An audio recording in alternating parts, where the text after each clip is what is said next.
রহমান বলছি। আমাকে চিনতে পারছো?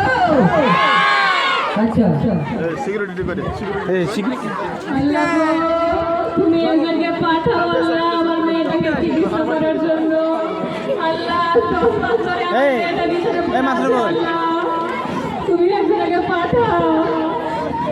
আরে বোন, তোমার কি হয়েছে? দাদা, আমার মেয়েটা 10 মাস ধরে বিছানায় পড়ে আছে, টাকার অভাবে আমার মেয়েটার চিকিৎসা করতে পারিনি। আরে বোন, ওই টাকা পয়সা নিয়ে চিন্তা করে না, আছে তো। কি হয়েছে তোমার বোনের? আমার বোনটা আজ 10 মাস বিছানায় পড়ে আছে, অসুস্থ নাকি? তো আমি, আমার বন্ধু আছে চেন্নাইতে, তুই যাবা ওখানে, আর যত টাকা লাগে আমি দেবো। আর গরিবের বন্ধু, গরিব দুঃখীদের পাশে থাকতে এবং থাকতে চায়।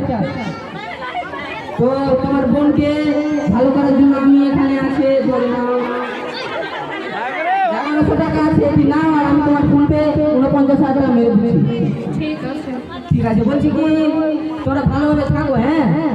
আর বলছি তোমাদের গ্রাম বাংলায় যত গরিব দুঃখীদের আছে তাকে আমার নাম বলে দেবো, আর আমি তো জানি আমাকে সবাই চিনাচ্ছে গরিবের বন্ধু। বলছি কি তোমাদের গ্রাম বাংলায় কেউ যদি গরিব থাকে তো আমাকে বলে দিবা, আমি তাদের পাশে থাকতে চাই, থাকবো। গরিবের বন্ধু থাকছে, তাদের পাশে থাকবে। আমি গরিবের বন্ধু আসি, আবার দেখা হবে।